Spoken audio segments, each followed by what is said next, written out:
Balik lagi sama gue. Lo sadar kan, di Indonesia sekarang makin sering muncul kasus-kasus yang bawa agama buat kepentingan tertentu. Bahkan ada yang maksa nurut sama ustadz, ada yang bilang ini sunnah padahal nggak ada dasarnya gitu. Ada yang bikin ritual aneh-aneh tapi dipaksain soalnya itu tuh ajaran agama, ajaran Islam. Menurut gue Indonesia lagi darurat pemahaman agama sih. Bukan soal kurang hafalan, bukan kurang dalil, tapi kurang jernih gitu. Kurang jernih dalam menangkap inti ajaran Islam. Akhirnya ya ada narasi bahwa sebagian orang mungkin akan berpikir gara-gara agama Indonesia jadi susah maju. Padahal Eropa itu yang katanya maju karena nggak bahasa agama, mungkin faktanya banyak juga loh masalah kejahatan di negara-negara mereka, di wilayah mereka, depresi, kekerasan, rasisme, itu semua tinggi. Jadi kalau negara maju itu bukan karena ninggalin agama. Dan kalau negara stagnan itu bukan karena dia pegang agama, bukan. Bahkan Islam sendiri kan mengaku sebagai rahmat gitu untuk dunia ini kan. Tapi kok kesannya di Indonesia kadang malah jadi ribut terus nih. Umat muslimnya ya gak sih? Jawabannya itu, yang salah itu bukan Islamnya, tapi cara sebagian orang memahami Islam itu.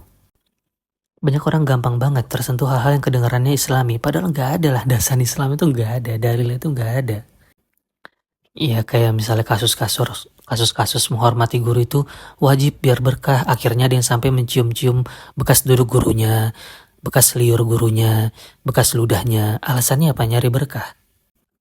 Padahal faktanya apa? Islam itu memuliakan guru, memuliakan ulama, sangat-sangat.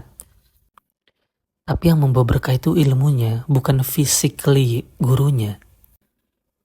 Keberkahan itu tumbuh dari mengamalkan ilmu, bukan dari menyentuh kursi atau sandaran-sandaran bekas tempat duduk guru kita gitu. Lihat kan bedanya? Jauh banget bedanya. Islam itu sebenarnya mudah, justru yang bikin ribut itu karena kita sering lihat Islam yang belum dijelasin, belum dipahami, bahkan kebablasan itu jauh gitu. Dan salah satu tanda Islam itu mudah adalah banyaknya perbedaan pendapat dalam memudahkan manusia. Pendapat fikih, banyak pendapat Islam tuh ada perbedaan di kalangan ulama karena justru karena menunjukkan bahwa Islam itu fleksibel banget, mudah kok. Kalau lo lihat orang-orang Turki, Asia Tengah, India, Pakistan, Uzbekistan, sholat mereka tuh simpel, gerakannya kadang beda kan sama yang kita lihat di Indonesia. Mereka cenderung lebih simpel karena mereka tuh mayoritas mazhab Hanafi.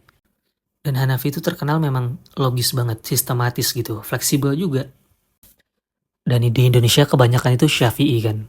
Banyak banget yang mengklaim sebagai Syafi'iyah kan, sebagai orang ikut Syafi'i. Dan itu ya sah, valid.